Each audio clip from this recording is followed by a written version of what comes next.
ก็เป็นขบวนรถธรรมดาที่281กรุงเทพกบินบุรีนะครับกำลังจะผ่านจุดตัดถนนศรีนครินทร์นะครับ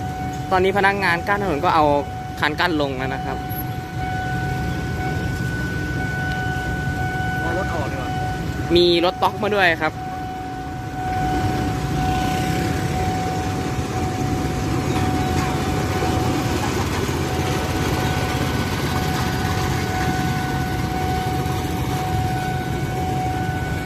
ขบวน281วันนี้ก็ได้เป็นรถดีเซลรางนะครับ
ขบวนรถจากไอ้น้ำที่903นะครับ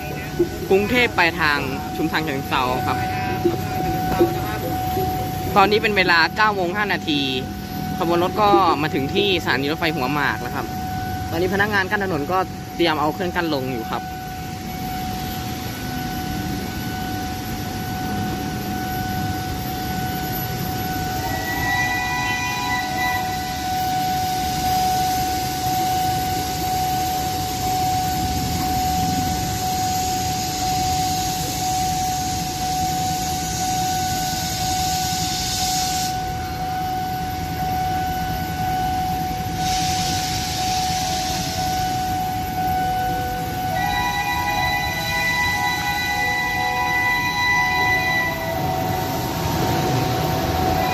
มีโมโนเรลมาพอดีนะครับ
มีแอร์พอร์ตลิงก์มาพอดีนะครับ